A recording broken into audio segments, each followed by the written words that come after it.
Sans dignité, il n'y a pas de liberté. Sans justice, il n'y a pas de dignité. Et sans indépendance, il n'y a pas d'homme libre.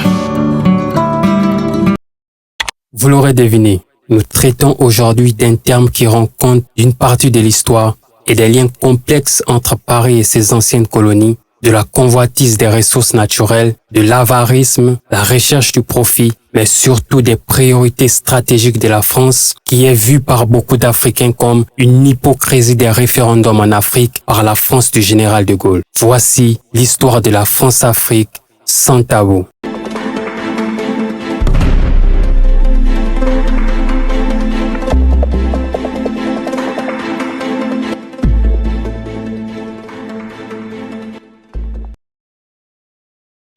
Chers amis, bonjour et quel bonheur pour moi de vous retrouver sur cette chaîne. Avec l'extraction des matières premières, de l'uranium, de l'or, du nickel, du pétrole. Bref, le continent africain devient vulnérable à l'invasion des puissances dominantes. La médecine continue de se développer et devient encore plus avancée avec l'avènement des chemins de fer et du télégraphe.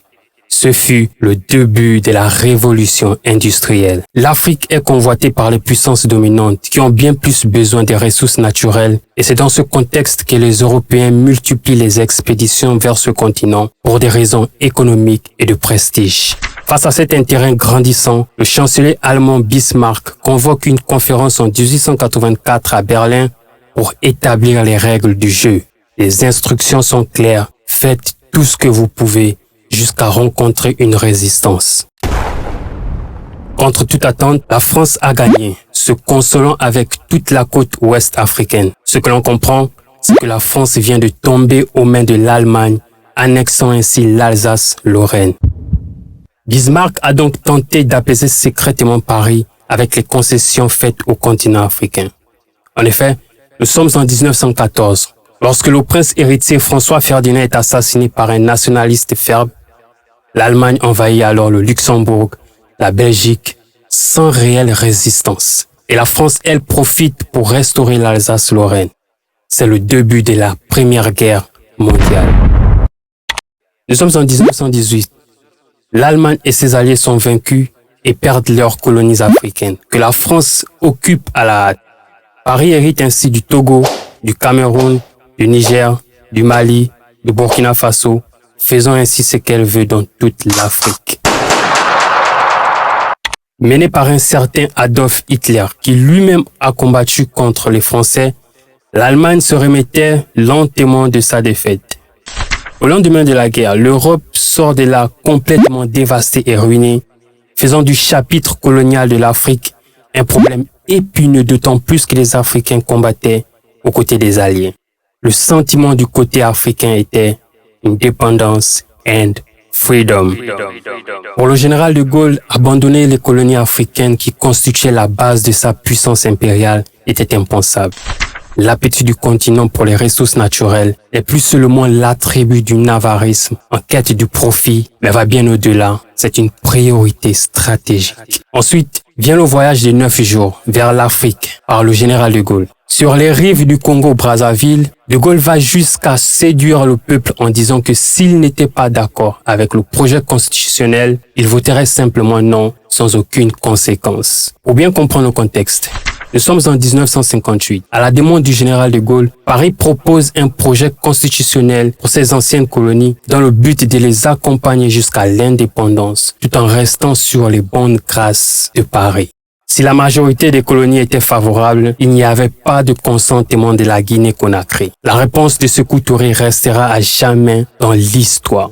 Or, il n'y a pas de dignité sans liberté. Nous préférons la pauvreté dans la liberté à la richesse dans l'esclavage. Après tout, c'est l'un des seuls à avoir eu le courage de tenir tête à la France. Après cela, de Gaulle réagit fermement, d'abord en bloquant 4000 tonnes de riz en provenance de Hong Kong pour Conakry par la Côte d'Ivoire et une suspension des billets de banque émis par la Banque centrale de Paris. Dans le contexte difficile actuel, la Guinée est en train de mettre en place sa propre banque centrale suivie de sa propre monnaie, le franc guinéen.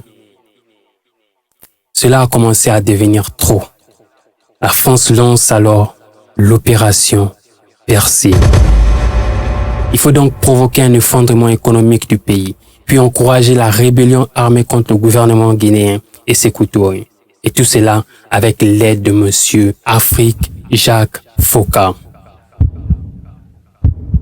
Dans le but de déstabiliser le pays, Paris joue sur deux fronts, la monnaie et les armes. La consigne est claire, faire regretter à la Guinée son comportement. Mais résultat, Sékou Touré résiste.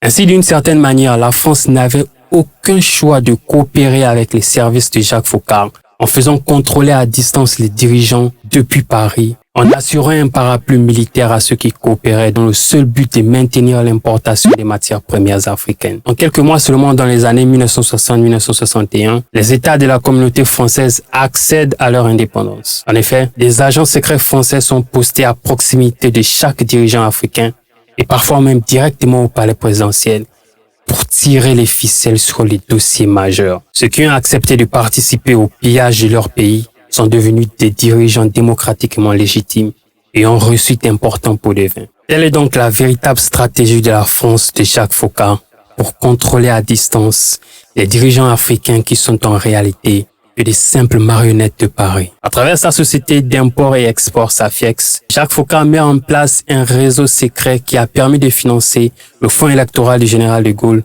par les dirigeants africains.